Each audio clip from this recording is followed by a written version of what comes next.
Salam Veritas, salam perubahan, semua untuk Tuhan, salam sehat. Perkenalkan, nama saya Father Ferry. Saya adalah Father Dominikan yang saat ini sedang studi S1 Teologi di Universitas Santo Thomas di Manila. Bacaan Injil hari ini mengajak kita untuk merenungkan bahwa setiap orang Kristiani dipanggil untuk menjadi sahabat-sahabat Allah. Apa artinya menjadi sahabat Allah? Jadi sahabat Allah artinya mengetahui siapa Dia dan mengerti siapa Dia. Apa artinya mengetahui siapa Dia? Bagian pertama dalam Injil hari ini menjelaskan begitu indah bahwa ketika Yesus bertanya, "Menurutmu siapakah aku ini?" Petrus menjawab, "Engkau adalah Mesias, Anak Allah yang hidup." Petrus mengetahui siapakah Yesus itu. Akan tetapi, ketika sampai pada tahap kedua, memahami Yesus, Petrus tidak mengerti. Bahkan Yesus menghardik Petrus, katanya, "Enyahlah engkau iblis, sebab engkau memikirkan apa yang dipikirkan manusia dan bukan yang dipikirkan Allah." Petrus gagal memahami siapakah Yesus, terutama ketika Yesus menyatakan bahwa anak manusia harus menderita sengsara. Nah, mengetahui dan memahami, ini semua tugas yang perlu kita gali pada hari ini. Seberapakah kita tahu siapakah Yesus untuk kita? Ini bukan semata-mata merupakan suatu ungkapan proporsional dalam doktrin gereja. Kita boleh saja mengurumuskan sendiri siapakah Yesus itu bagi kita. Akan tetapi yang lebih susah adalah memahami apa yang dipikirkan oleh sahabat kita. Memahami apa yang dipikirkan oleh Yesus dan berpikir seperti apa yang Yesus pikirkan. Mengapa? Karena seorang sahabat adalah alter ego. Sahabat adalah aku yang lain. Sehingga apa yang dipikirkan Yesus adalah apa yang aku pikirkan. Dan apa yang dilakukan Yesus adalah apa yang aku lakukan. Setiap sahabat akan bertumbuh.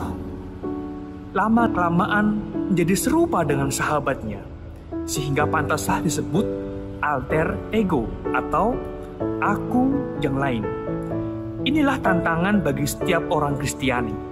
Tantangan yang begitu susah, tapi tantangan yang begitu indah, dan tantangan yang bukan berarti ini tidak mungkin.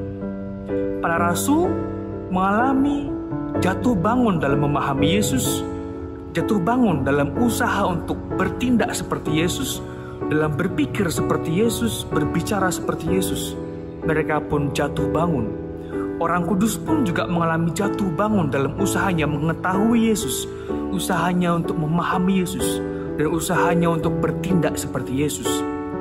Dan kita pun juga tak kalah ditantang juga untuk memahami sahabat kita, bertumbuh dalam persahabatan dengan Yesus untuk mengetahui siapa Yesus, memahami siapa Yesus, dan bertindak, bertutur kata, berasa seperti Yesus sendiri.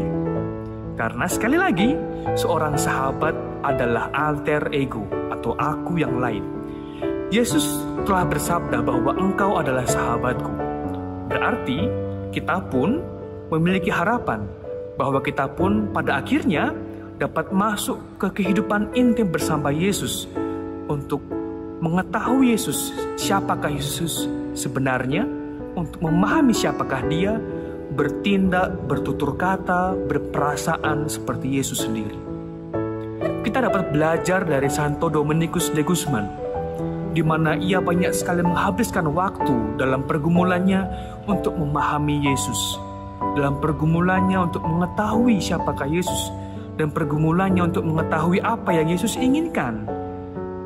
Nah, Santo Dominikus menghabiskan waktunya siang dan malam, baik dalam perjalanan, baik dalam studinya, baik dalam khotbahnya, baik dalam hidup bersama dengan komunitasnya, baik dalam pewartaannya, bahkan dalam setiap aspek hidupnya.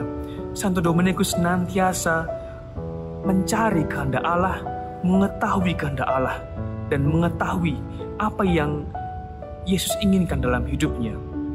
Santo Dominikus senantiasa berkontemplasi mengenai Yesus, sehingga hasilnya kita kenal bahwa Santo Dominikus senantiasa berbicara dengan Tuhan, berbicara dengan Tuhan, dan berbicara untuk Tuhan. Inilah buah persahabatan dengan Yesus yang dapat kita petik dari Santo Dominikus. Dan pada hari ini, kita ditantang oleh Tuhan sendiri dan diajak oleh Tuhan sendiri untuk mengambil bagian kita. Untuk mengambil bagian kita untuk bertumbuh dalam persahabatan dengan Yesus, bertumbuh dalam pengetahuan kita mengenai Yesus, bertumbuh dalam pemahaman kita mengenai Yesus, bertumbuh dalam usaha kita untuk bertindak serupa dengan Yesus. Maka, marilah kita hening sejenak, kita ambil saat hening di hari ini untuk bersama-sama kita berdoa. Tuhan Yesus, kami bersyukur kepadamu karena Engkau telah mengundang kami dalam persatuan dengan Dikau. Engkau telah mengundang kami dalam kehidupan intim bersama Engkau, dalam persahabatan dengan Engkau. Engkau mengajak kami untuk mengetahui siapakah Dikau sebenarnya, untuk memahami siapakah Dikau sebenarnya, dan untuk bertindak, bertutur kata, berperasaan seperti Engkau sendiri. Ya Tuhan, bantulah kami dalam usaha kami untuk bertumbuh dalam persahabatan dengan Dikau. Kami akui bahwa setiap hari mungkin kami mengalami jatuh bangun dalam usaha kami untuk menjalin persahabatan dengan Dikau. Tapi kami yakin dalam bantuan rahmat-Mu sendiri bahwa ini semua akan dilengkapi, kelemahan-kelemahan kami dapat kami atasi, dan pada akhirnya kami pun bersama dengan para orang kudus-Mu, bersama dengan para sahabat-Mu, dapat berkumpul bersama Dikau dalam kebahagiaan abadi, dalam persekutuan sahabat-sahabat Allah. Maka bantulah kami ya Tuhan, bantulah kami. Semua ini kami haturkan kepadamu, demi Kristus Tuhan kami. Amin. Bunda Maria Rosario Suci, doakanlah kami. Santo Dominikus, doakanlah kami. Di nama Bapa dan Putra dan Roh Kudus. Amin. Terima kasih.